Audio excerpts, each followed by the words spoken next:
मित्रों, आज मध्य प्रदेश के लोकप्रिय मुख्यमंत्री डॉक्टर मोहन यादव जी की अध्यक्षता में विधानसभा भवन में ही कैबिनेट की बैठक संपन्न हुई। आप सभी को विदित है कि पिछली कैबिनेट की बैठक में माननीय मुख्यमंत्री जी ने प्रस्ताव रखा था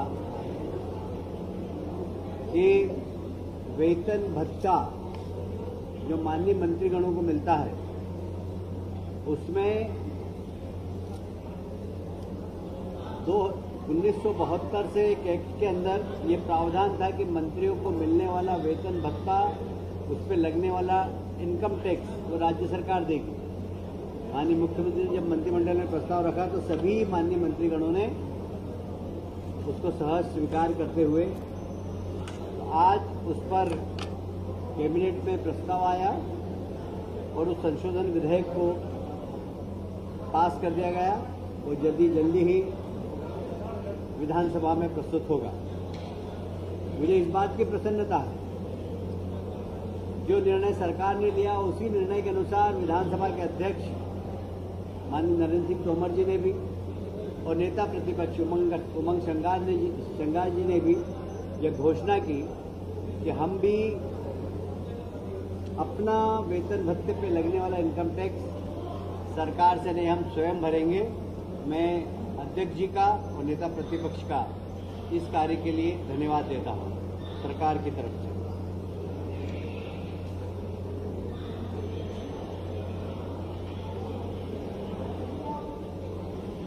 आप सभी जानते हैं कि लघु वनोपज जो कि हमारे आदिवासी भाइयों के द्वारा संग्रहित की जाती है और उसका एक बहुत बड़ा अंश राज्य शासन को भी के पास भी संग्रहित होता है और आदिवासी भाइयों को भी दिया जाता है। पर जो राज्य शासन के आने वाले अंश में अब ये निर्णय लिया गया कि इस अंश के माध्यम से जो भी राशि आएगी इससे हमारे आदिवासी भाइयों के क्षेत्र में ही विकास होगा। यह पैसा अन्यत्र नहीं लगाया जाएगा। कैबिनेट में इस विषय में भी निर्णय लिया गया। वैसे ही हमारे माननीय महामहिम गवर्नर साहब ने एक सुझाव दिया था कि विश्वविद्यालय के कुलपतियों को कुल गुरु बोलना चाहिए। मध्य प्रदेश निजी विश्वविद्यालय स्थापना और संचालन संशोधन विधेयक आज कैबिनेट में प्रस्तुत हुआ, जिसमें कुलपति को अब कुल गुरु के नाम से संबोधित किया जाएगा। एक और महत्वपूर्ण विषय पर आज कैबिनेट में निर्णय हुआ। हम आए दिन देखते हैं कि नलकूप खनन होता है, खुले छोड़ दिए जाते हैं और उसमें बच्चे चले जाते हैं। इसके लिए अभी तक जवाबदारी फिक्स नहीं थी। अभी आज कैबिनेट ने एक निर्णय लिया है कि इसमें रिस्पॉन्सिबिलिटी फिक्स की जाएगी। ड्रिलिंग करने वाले की जो ड्रिलिंग करता है उसे ड्रिलिंग करने के बाद उसको बंद करना होगा। साथ ही जिसकी जमीन होगी, जिसने बोरिंग कराया, यदि उसने भी उस बोर को बंद नहीं किया तो उसके खिलाफ भी कार्रवाई होगी। और यदि दोनों बंद नहीं करते हैं तो राज्य शासन बंद करेगी तो उसकी राशि दंड सहित उनसे वसूली जाएगी। ये एक बहुत महत्वपूर्ण निर्णय है, क्योंकि बच्चे खेलते खेलते हमेशा नलकूप में चले जाते हैं। देश में ऐसा किसी भी राज्य में कोई प्रावधान नहीं था।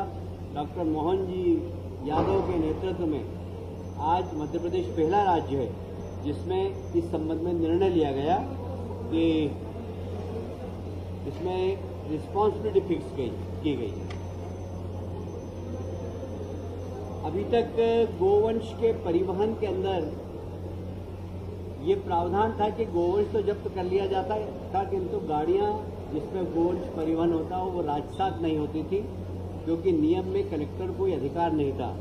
आज ये अधिकार भी कलेक्टर को दे दिए गए हैं कि जब भी कोई गोवंश का परिवहन करे तो जिस प्रकार आबकारी में और माइंस के अंदर राजसात करने का अधिकार है जिलाधीश को, वैसे ही अधिकार आज गोवंश परिवहन पर भी माननीय कलेक्टर महोदय को यह अधिकार दिए हैं कि वे गोवंश के परिवहन की गाड़ी को राजसात कर सके। पुराना वल्लभ भवन हमारा, हमने देखा है कि 2 बार उसमें आग लगी है, और जो अभी